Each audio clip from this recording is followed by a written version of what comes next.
మీరు చెప్పండి, అంటే అమ్మాయి మీతో ఎప్పుడైనా మాట్లాడేదా? ఎలా ఉండేది, ఏంటి స్వభావం మొత్తం కూడా? మంచిగానే ఉండేది నాతోటి, కానీ వీళ్ళకి ఇవి గొడవలు చేయబట్టి కథం దూరం అయిపోయింది. గొడవలు ఉండే వాళ్ళకి? వాళ్ళిద్దరికి గొడవలు ఉండేటి. ఎప్పటికీ టార్చర్ పెడతాండు, నన్ను ఇట్లా అనుమానించుతాండు, అది ఇది అనుకుంటా ఆమె చెప్పేది. కానీ ఆయన ఎప్పుడు మెంటల్ టార్చర్ ఆయననే ఈమె అనేది. అయితే ఎప్పుడైనా టార్చర్ చేస్తున్నాడు, కొడుతున్నాడు అని చెప్పేదా? అంటే కొడుతున్నాడు, చీటి మాటికి అనుమానించుతాడు. నువ్వు తప్పు చేయంది నిన్ను అనుమానించాడు, అనుమానించుతాడు, నువ్వు ఎట్లా అంటాను. కాకపోతే ఆమెకు ఆఫీస్ నుండి ఫోన్లు వస్తాయి, ఇక్కడికి వచ్చి మాట్లాడేది. ఎవరు అని అంటే ఆఫీస్ వాళ్ళని. మనం కూడా ఆఫీస్ వాళ్ళు అన్నప్పుడు సరే ఆమె వర్క్ చేస్తుంది కాబట్టి వాళ్ళ ఆఫీస్ నుండి ఫోన్ వస్తానే కాబట్టి అని మేము అనుకున్నాం. అంతేగాని ఇప్పుడు మళ్ళీ మధ్యలో నన్ను బ్లేమ్ చేస్తారు వాళ్ళు అందరు కలిసి.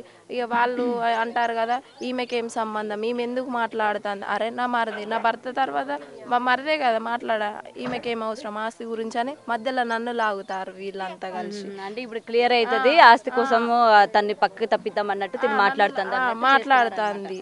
నేను ఆ రోజు ఆయనకు ఫోన్ కాకపోవడానికి కారణం ఆమె తిట్టింది. ఫోన్ చేస్తే లేనప్పుడు నా భర్తకు ఫోన్లు చేసి ఎక్కించి చెప్తారు ఎవరు, మా అత్తన. నేను ఆ ముచ్చట కూడా నేను అడిగిన, మా మరిది ఉండేది ఉంటే ఆయన రెండు ఉచ్చుకును అన్నది.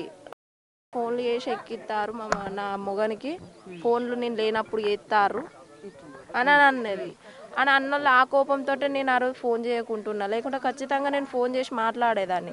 అది చదే వేయాలని మేము ఫోన్లు చేయకుంటున్నాం. లేకుంటే మేము ఆ రోజు మా మరిదిని ఖచ్చితంగా ఎలాంటి గొడవ పెట్టుకోకును అని ఆమెతో చెప్పేటోళ్ళం.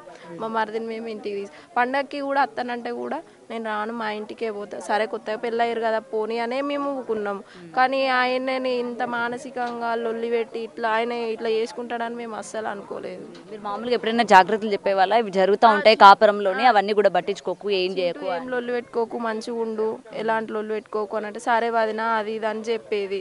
అంతేగాని ఇట్లా అట్లనైతే ఆయన దగ్గర ఎలాంటి, ఆయన తాగేదే ఒకటి లైట్ బీరు, లేకుంటే ఎప్పుడన్నా ఇక్కడికి వస్తే తెల్లగలు తాగేది. అంతేగాని ఆయన అది తాగుతాడు, బాగా తాగుపోతాడు, ఇట్లా అది ఇది అని ఆయనను బ్లేమ్ చేస్తారు తప్ప ఏది లేదు.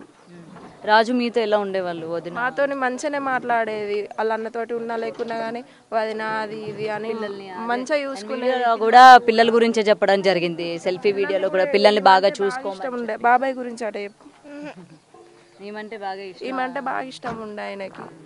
అదే పిల్లల్ని చూసుకోండి అని కూడా తను వీడియోలో చెప్పిండు పిల్లలు జాగ్రత్త వదిన బాయ్ అది ఇది అని చెప్పిండు.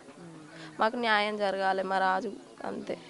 పోలీసులు ఏమంటున్నారు? పోలీసుల దగ్గర తీసుకెళ్లారా? అసలు ఏం జరిగింది ఏంటి మొత్తం వీడియోలతో సహా ఇన్ని ప్రూఫ్స్ ఉన్నాయి కదా, పోలీసులకు చెప్పడం కానీ పోలీసుల దగ్గర నుంచి ఏ విధంగా వచ్చింది? పోలీసులు అవి నాకు తెలియదు మేడం, మా ఆయనకు తెలుసు.